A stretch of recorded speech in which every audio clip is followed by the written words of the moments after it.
ভাত ফ্রাই করব। যদিও রাতে আমাদের রুটিই খায় বেশিরভাগ, তো আজকে ইচ্ছা করলে যে কালো মুসুর ডালটা হয় না ছিলকাওয়ালা, সেটা ভিজিয়ে রেখেছিলাম 1 ঘন্টা। মুসুর ডাল তো বেশিক্ষণ ভেজাতে হয় না। এবার সেটাকে একটু হালকা ভাজা করে নেওয়া, বেশি ভাজবেন না, তাহলে কিন্তু শক্ত হয়ে যাবে। এই হাতে হাতে টিপ দিলে যদি নরম হয়ে যায়, এখনও নরম হয়নি, তবে মুখে দিলে যদি নরম নরম লাগে ততটাই ভাজবেন। আর একটা আলু সেদ্ধ পড়েছিল, তো ওটাকেও মিশিয়ে দিলাম। দিয়ে এবার ভাত, যেরকমই ভাত হোক আপনাদের, যা ভাত, আমরা তো মানে বাসমতি চালের ভাত খাই, যে ভাত করা আছে সেই ভাত আন্দাজ মতো দিয়ে ভাতটাকে ভেজে নেবো, ব্যাস। দারুণ লাগে খেতে এটা। আমি আগে মাঝে মাঝে যখন স্কুলে চাকরি করতাম তখন এরকম বানিয়ে নিয়ে যেতাম, সবাই খুব মজা করে খেত আমার টিফিনটা, সবাই বলতো নতুন ধরনের একটা জিনিস। তো এটা একটু নরম হয়ে এলেই, এখনও আর একটু নরম হবে, অর্থাৎ দাঁতের তলায় দিয়ে দেখে নেবেন, দাঁতের তলায় যদি নরম নরম লাগে, কারণ বেশি ভাজলে এটা শক্ত হয়ে যাবে, ভালো লাগবে না খেতে। এটা ভেজে তারপরে ভাতটা মেশাবেন। এই ভাজাটাতে ফোড়ন দিয়েছি পেঁয়াজ, একটা বড় পেঁয়াজ আর জিরে আর কাঁচা লঙ্কা, আর কোনো মশলা নাই। তেলও আপনারা দেখছেন কোনো সেরকম তেল নাই। তো এই ভাজাটা হয়ে গেছে, আমি খেয়ে দেখলাম ভাজাটা হয়ে গেছে। এবার এটা আমাকে ভাত দেবো। এটা শরীরের পক্ষে কোনো ক্ষতিকারক নয়, এটা খাওয়া যেতেই পারে সবার।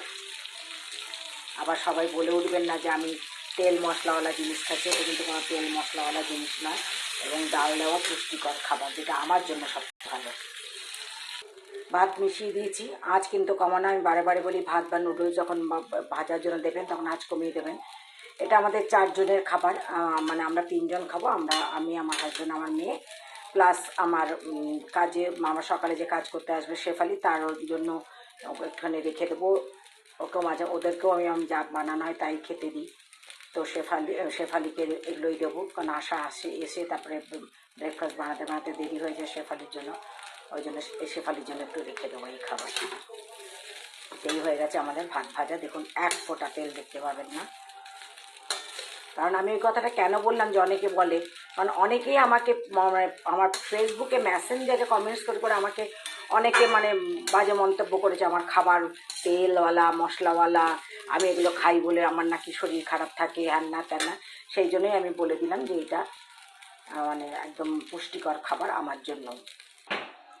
এই যে ডাল দিয়ে ভাত ভাজা হয়ে গেছে, মসুর ডাল দিয়ে ভাত ভাজা হয়ে গেছে। আমি এমনি ছোলা দিয়েও এরকম করে ভাত ভাজা করি, মটর সেদ্ধ করে মটর দিয়েও ভাত ভাজা করি। তো এটা খুবই পুষ্টিকর খাবার, আপনারা বানিয়ে খাবেন। আশা করি সকলের ভালো লাগবে, এবং আমার পেজটাকে সাবস্ক্রাইব করবেন, লাইক শেয়ার করবেন। আসি তাহলে, কমেন্টস করবেন, অবশ্যই অবশ্যই কমেন্টস করবেন। আপনারা কমেন্টস করছেন না, কমেন্টস করে আমাকে জানাবেন তো কেমন আপনাদের লাগছে এগুলো। আসি তাহলে, নমস্কার।